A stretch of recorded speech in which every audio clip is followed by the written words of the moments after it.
Bien-aimés frères et sœurs, vous connaîtrez la vérité et la vérité vous affranchira. Ça, c'est pas moi qui le dis, c'est la Bible qui le dit. Mais moi, je vous dis mieux.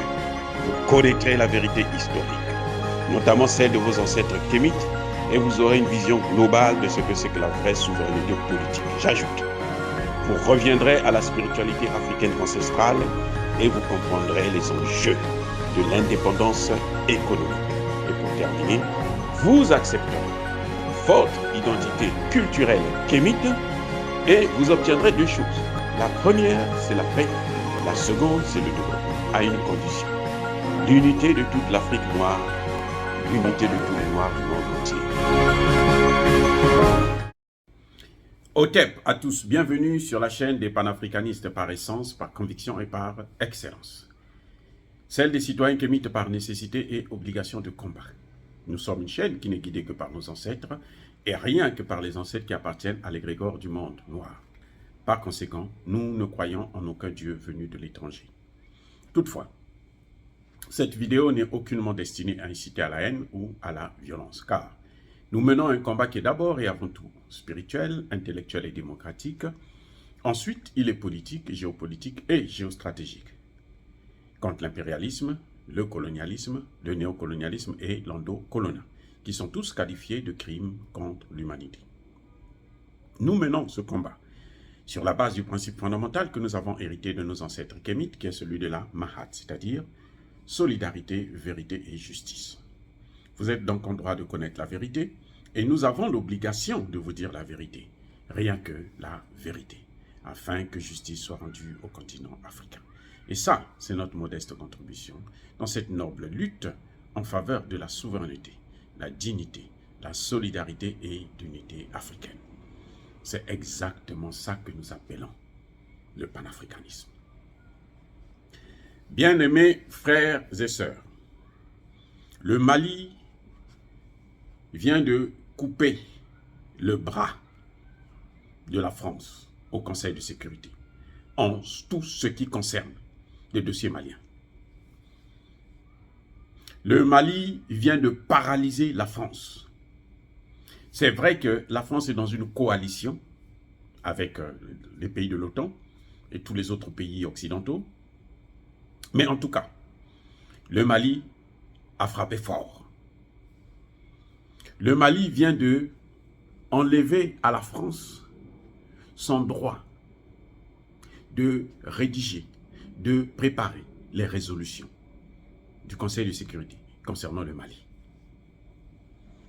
Le Mali a tapé fort. Ça, c'est la diplomatie. Vraiment, ce pays est en train de nous étonner. Vraiment, que Dieu bénisse les autorités maliennes. Parce que le Dieu, je parle du Dieu des Kémites, hein, pas leur Dieu à eux, là. Ces histoires-là, moi, je ne connais pas ça. Je parle du Dieu de nos ancêtres. Le Mali a enlevé à la France le fromage qu'il avait devant la bouche. Il a enlevé ça.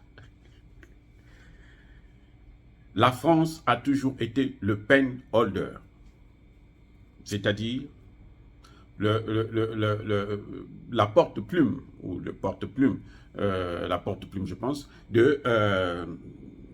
dans tout ce qui concerne les dossiers africains et notamment ceux du Mali. Vous voyez la mission des Nations Unies au Congo démocratique, la mission des Nations Unies au Centrafrique, la mission des Nations Unies au Mali, la mission des Nations Unies en Haïti, la mission des Nations Unies dans tous les pays africains, surtout francophones. C'est la France qui prépare la résolution. C'est la France qui dit, bon, il faut maintenant qu'on aille là-bas, il faut maintenant qu'on aille détruire là-bas avec l'aide, notre bras armé qui est des missions des Nations Unies. Donc, c'est un pouvoir énorme que la France avait de décider de l'avenir du Mali sans connaître le Mali. Le Centrafrique avait tenté de le faire, mais le Centrafrique n'était pas arrivé au point du Mali. J'espère qu'ils vont prendre de la graine pour agir en conséquence. Le Centrafrique, par la voix de son ministre, sa ministre des Affaires étrangères, Madame Sylvie Baipo Téman, ils ont demandé au Conseil de sécurité si on ne pouvait pas donner le pen holder aux pays africains, parce que ce qui est tout à fait logique, hein, moi je comprends ça. Parce que c'est le droit des pays africains, c'est un droit pour les pays africains. Les pays africains connaissent bien notre culture, connaissent bien nos pays, ce sont des frères, donc ils savent ce qu'il faut proposer à leurs frères pour apporter la paix dans nos pays. Ils sont mieux placés, en tout cas, par rapport à les pays occidentaux, qui regardent toujours l'Afrique avec un mépris, qui ont pris l'Afrique pour esclavage, hein, on a été leurs esclaves, qui nous ont colonisés, qui nous ont néocolonisés, et qui veulent maintenant nous recoloniser. Donc, ces gens-là, ils ont des intérêts à préserver. Donc, ils ne peuvent pas avoir un caractère vraiment objectif. Ils regardent plutôt leurs intérêts. Et juridiquement parlant, d'ailleurs, ça n'a aucun sens. Vous voyez? Donc, le Mali s'est retrouvé dans cette situation où la France ne cesse de prendre des résolutions pour condamner. Elle dit la même chose. Le terrorisme est en train d'augmenter. Les accords d'Alger, que le gouvernement n'applique pas. Les ceci, les cela. Les ONG françaises et américaines, occidentales, qui viennent pour leur ajouter, apporter, jeter de l'huile sur le feu. Donc, le Mali s'est dit non, mais on ne peut pas continuer comme ça. La France est en guerre contre le Mali. Et ça, tout le monde le sait. Il n'y a qu'à suivre les discours d'Emmanuel Macron. Que ce soit à l'Union européenne, que ce soit aux Nations Unies, que ce soit en Afrique. Là, dernièrement, à l'Élysée, là, il avait toujours le mot Mali sur la bouche. Le Mali a fait ceci, le Mali a fait cela. Donc, il s'attaque toujours au Mali. Wagner est venu, Wagner a fait ceci, Wagner a fait cela. Alors qu'eux-mêmes, ils ont des mercenaires. Et puis, quand même, il y a le droit hein, à chaque pays de choisir quels sont ses partenaires. C'est ce que, malheureusement, Tshisekedi ne comprend pas, ou plutôt ne veut pas mettre en application, parce que, bon, lui, il préfère qu'il soit traité comme étant le meilleur démocrate africain. Mais bon, l'avenir nous le dira et on sait jusqu'où ça va aller. Bref, la France est devenue juge et partie. Au point où, quand le Mali vient au Conseil de sécurité, avec des preuves comme quoi la France a violé son territoire, la France arme les terroristes, fournit des informations, des renseignements aux terroristes, la France bloque. Parce qu'elle ne veut pas qu'on sache la vérité. Qu'elle est, en fait, le pompier qui veut faire le pyromane en même temps. Et plutôt le pyromane qui veut faire le pompier. Donc, ce statut de pompier pyromane, là, le Mali se dit non, non, non, il faut arrêter ça. Il suffit de demander, de dire, de dénoncer ça, c'est fini. Au Conseil de sécurité, là, tu dénonces ça, c'est fini. Si le Centrafrique veut faire la même chose, il dénonce. Au lieu de leur demander, bon, s'il vous plaît, par pitié. Non, il n'y a pas de pitié aux Nations Unies. Il n'y a pas de pitié vis-à-vis des États. Ils s'en fichent éperdument de vous. Regardez au Congo, comment vous l'appelez? Macron est allé encore dernièrement. Il a fait sa foire et tout, alors qu'il y a déjà 10 millions de morts. Mais il continue à tergiverser, à tourner autour du pot et tout, à endormir les gens avec des discours qui n'ont ni tête ni queue. Donc, voilà, c'est aux pays africains de prendre leurs responsabilités. La souveraineté, c'est pas un vain mot. La souveraineté, c'est quelque chose qui se pratique, qui s'applique.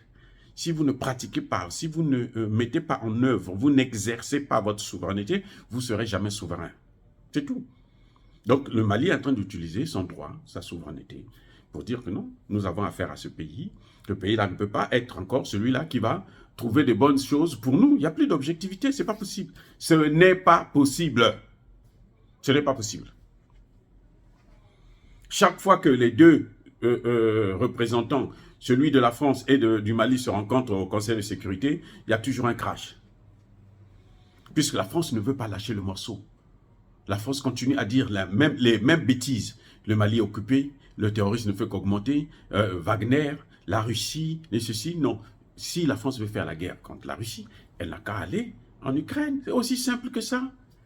Personne ne l'interdit d'aller en Ukraine. Au contraire, les Ukrainiens n'attendent que ça. Ils seraient bien heureux d'être soutenus par la France. Donc voilà, et le Mali a joué sur cette carte-là et a dénoncé. Donc on enlève à la France, là, on a coupé le bras de la France. Ah oui, on a coupé le bras de la France. Vous voyez toute la pagaille qu'il y a avec les Nations Unies dans les pays francophones, c'est la France. C'est elle qui rédige, qui prépare, et puis elle convainc les autres. Comme elle est membre du Conseil de sécurité, comme elle est membre permanent, d'ailleurs, du Conseil de sécurité, et puis comme elle fait partie de l'OTAN, donc elle fait partie d'un pays européen, donc tous les pays européens vont soutenir, les pays de l'OTAN vont soutenir, ainsi de suite. À l'époque, bon, on avait encore plus de difficultés parce que la Chine et la Russie s'abstenaient. Regardez, bon, les Africains ne veulent pas avancer. Hein. Nous, on les laisse. Parce qu'un pays qui ne veut pas de vous, qui ne veut pas que vous l'aidez, vous le regardez. Et c'est ce que la Chine fait, c'est ce que la Russie fait. Depuis que le Mali s'affirme pour dire que non, moi, voici ma position, la Russie soutient le Mali. La Chine soutient le Mali. Ils soutiennent le Burkina Faso. Voilà. C'est-à-dire que si vous, pays africains, vous ne prenez pas vos responsabilités, il ne faut pas s'attendre à ce que quelqu'un d'autre vienne les prendre à votre place. Ils viendront pour détruire, pour préserver leurs intérêts sur votre dos. Donc, ils vont ajouter des morts sur des morts. Ils vont ajouter la souffrance à la souffrance qui est déjà là. Voilà à peu près ce qui se passe. Et le Mali a bien fait de neutraliser la France au Conseil de sécurité. Parce que c'est un coup fort. Depuis la création de l'Organisation des Nations Unies, en 1945, c'est la France qui rédige toutes les résolutions de ces pays francophones-là. Et de beaucoup de pays même anglophones, africains. C'est la France. Et vous voyez tous nos malheurs. Les Nations Unies n'ont jamais réglé un seul problème des Africains. Jamais. Aucun. Je dis bien aucun problème africain. S'il y en a, si vous connaissez, dites-le moi. Et je reviendrai sur cette chaîne pour vous dire, ah, moi je m'excuse parce que là, ils ont vraiment fait quelque chose qui nous a aidés. Hein. Les indépendances, n'importe quoi. Ça, ce n'est pas des indépendances. La tutelle, n'importe quoi. On n'en a jamais demandé, d'ailleurs. Donc, les Nations Unies ne nous ont jamais rien fait. Vous voyez, la Banque mondiale, le FMI, quoi? La dette. Ils ont endetté nos pays, tout. Ils ont privatisé toutes les petites entreprises qu'il y avait et tout. Et ils ont pris, donc, c'est pour ça qu'il y a le chômage. À cause d'eux. Parce que les résolutions, ce sont eux qui les préparent. Ce sont eux qui décident. Maintenant, le Mali dit stop. Le Mali sait qu'aujourd'hui, s'il y a une décision, ben, il y aura aussi la Chine qui va dire son mot.